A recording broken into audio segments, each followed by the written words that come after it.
Good day, Market Chameleons, and everyone joining for the first time. Thanks for coming by and checking out the Market Chameleon webinar series.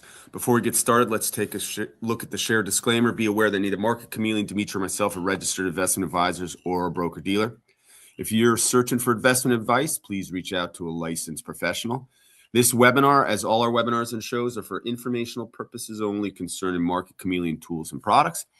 With that, one last look at the disclaimer, and let's welcome Dimitri Pargamonic to the stage, who's going to be talking about charting option risk premium. How you doing, Dima? Good morning, Will. How are you? All right, let me share your screen. And there we're adding the Market Chameleon landing page to the screen. And here we go. Good morning, everyone. So what we'll do today is look at a chart that helps us visualize option premium for a underlying. And let's first go to this chart and then we'll talk about it and give examples and explain it. So I'm going to navigate to a stock. So let's type in Google here in our search. We're going to go to the Google symbol. This will take us to Google's summary page. And then on the left-hand side, we have a menu. We're going to click on volatility and risk premium here. And I'm going to close this menu to minimize it and expand our screen. And now we get to this chart for Google, and we see this historical line.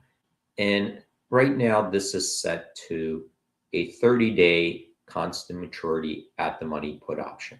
Okay, so we could change these parameters, but let's stay with that. And let's first discuss what are we trying to plot here or chart.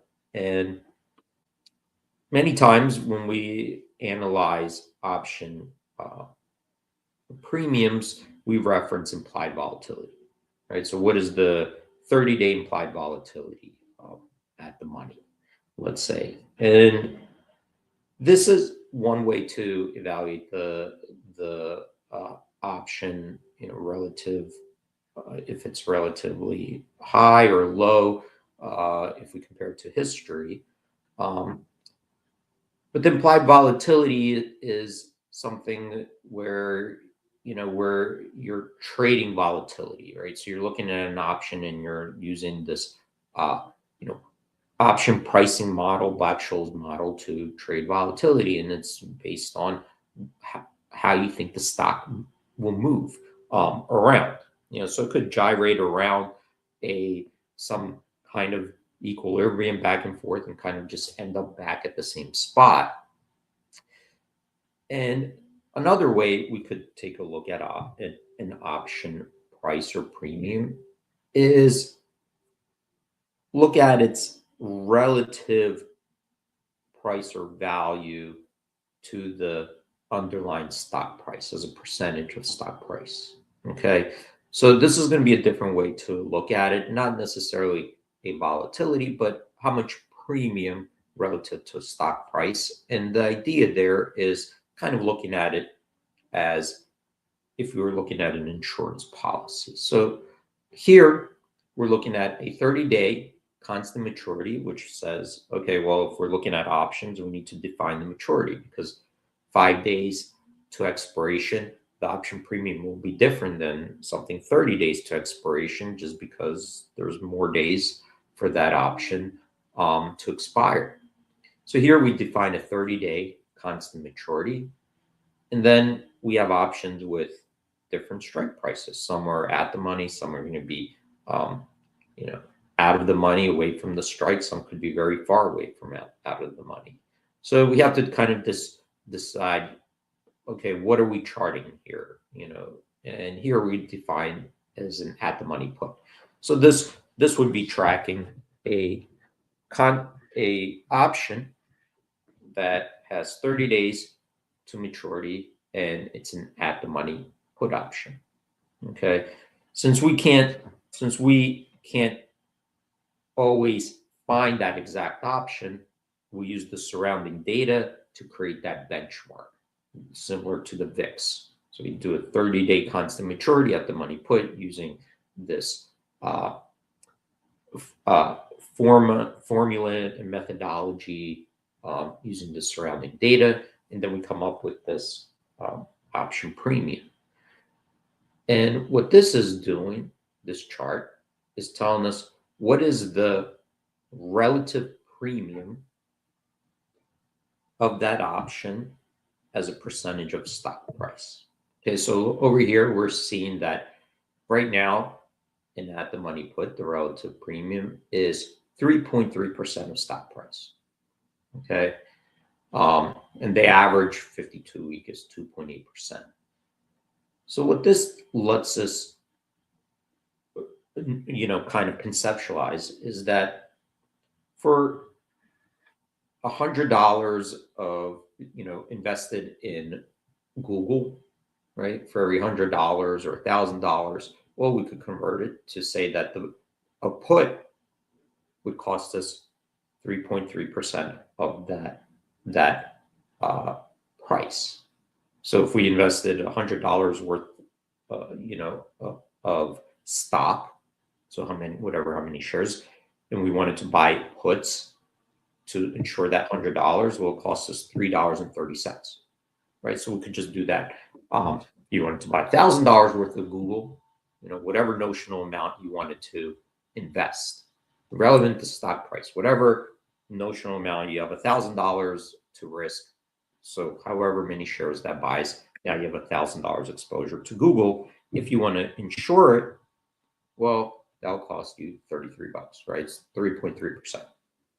So the idea there is kind of like, what you're using it almost like you think about it as insuring your house. To insure $100,000 worth of your house, that's how much it'll cost you, 3.3% premium, meaning that if your house, you have did, suffer some losses, maybe some breaks or whatever, but if they're minor, right, $500 worth, in the year, well, your insurance policy was greater than that $500, right? So for that year, whatever you paid for the insurance, you didn't, you lost that premium because you may have no damages or just $500 worth of damages. So similar to here, if the stock goes down by less than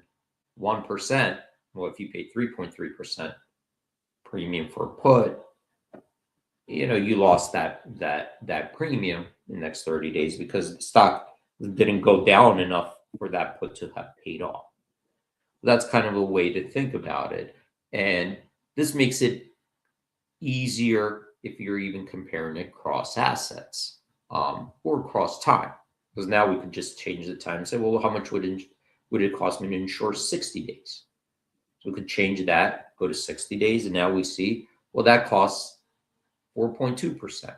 So of course it costs more because we're insuring it for a longer period. But now you could kind of compare the differences. Well, if I go out further, yes, I'm paying 4.2% for a longer period. Okay.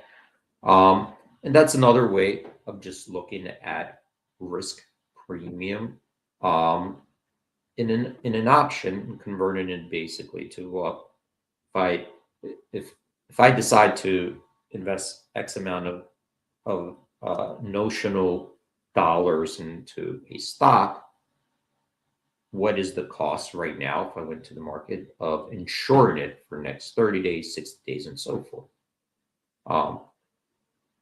But we could look at it from even more perspectives. What if we wanted to do an out of the money, right? So an out of the money would be something like, let's say 5% out of the money put, right? So now I'm going to load that up. And now we see for 60 days and out of the money put is 2.3%. So if I bought $1,000 worth, so let's say $100 worth of Google, will cost me $2.30 to insure my position from losses when the stock falls below 5%. from here. So you could think of that as like a deductible, right? So if I say you're buying insurance on a car, well, you could have a deductible where the first $1,000 you cover.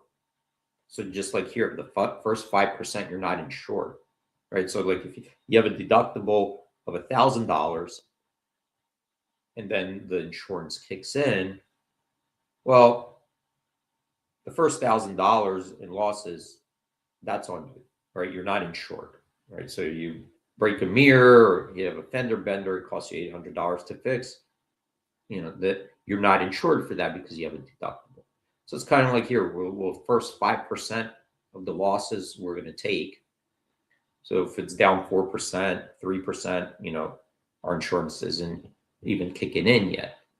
So now we have this out of the money, a 5% put, and that will cost us 2.3%. So it's kind of like now you could decide, well, am I willing to take the first 5% a loss if it goes down for a premium for insurance that costs less, right? So now I'm paid 2.3%, $2.30 for every $100 buying Google, instead of at the money, which was 4.2%, which would have been $4.20. Okay, so that's changing the perspective of how we're looking at these option premiums. And we could also look at it across time. How did this premium change? So just like insurance policies, they couldn't change. Sometimes they go up, sometimes they go down. So this is a chart of how that option premium for 60-day maturity changed over time. And this dotted line is the average. So the 52-week average of all these. So right now we could see in Google that we're close to the average, 4.2%. And the average long-term average is 4%. And we could see also how high and low it got. So we could go back and say, oh God, it looks over here, like down to 3.2%, 3% down here. It got as high as 6.6%. So market conditions are changing, and those premiums are also going to change. And now we get this quick picture, historical picture of option premium on a relative basis of the cost versus underlying stock price. So I think I'm going to stop there, because I kind of gave that overview, and I think people can figure out how to use these other parameters. Yeah, that's a great webinar, D. Another excellent job for the Chameleon community. Thanks for bringing this to us. Thanks everyone for joining. Stay safe. Have a great trading day. We hope to see you tomorrow. All right, we'll see you tomorrow, D. Thanks for bringing it again to the Chameleon community. We'll see you later, buddy. Bye-bye. Hey, everyone. Thanks for joining another Market Chameleon webinar. Remember, thumbs up, always appreciated on YouTube. Make sure you follow us and you'll be alerted when we go live. Also, check us out on all the other social platforms. Everyone have a safe, great trading day, and we will see you tomorrow.